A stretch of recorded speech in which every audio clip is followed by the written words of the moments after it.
সমস্যা বিষয়। আমার নাম হচ্ছে মুজাহিদ। আমি এখানে পাশে একটা রেস্টুরেন্টে জব করি। তো হ্যাঁ, আমি যাচ্ছিলাম আমার খালার বাসাতে।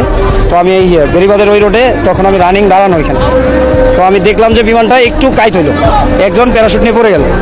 পড়ে যাওয়ার মনে হয় 30 সেকেন্ডও হয় না, তার ভিতরে এই বাসটা হয়েছে। বাসটা হওয়ার সঙ্গে সঙ্গেই ধোয়া দেখে আমরা ওইখান থেকে প্রায়, শব্দটা ছিল বোমের মতো, মানে অনেক জোরে শব্দ হয়েছিল, বিকট শব্দ হয়েছিল আর কি।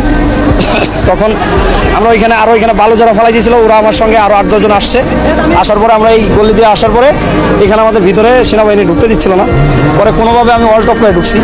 ঢোকার পরে আমার সঙ্গে আরও একজন ছিল, তার বাড়ি বরিশাল।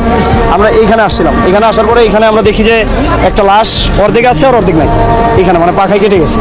এটা দেখে পরে এদিকে আগুনের জন্য যাওয়া যাইতেছে না, এই পরিস্থিতি।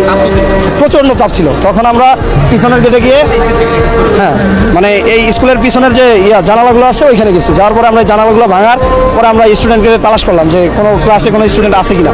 তখন কারণে না পাইয়া তখন আমরা এই মানে যেই রুমে আগুন ধরেছিল, মানে বিমানটা যে রুমে পড়ছিল ওই রুমে গেছি। ওই রুমে যাওয়ার পরে ওই জানালা আমরা 2টা হামার দিয়ে আমরা দুজনে বাইরে ভাঙছি।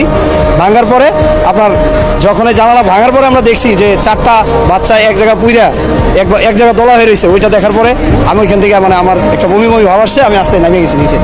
নামার পরে মৃতর সংখ্যা ম্যাক্সিমাম, আমি এই রুমের ভিতরে যে পরিমাণ থেকে লাশ বার হয়েছে আমার দেখা, মানে আমি নিজের চোখে যেটা দেখছি 30 থেকে 35 জন ম্যাক্সিমাম।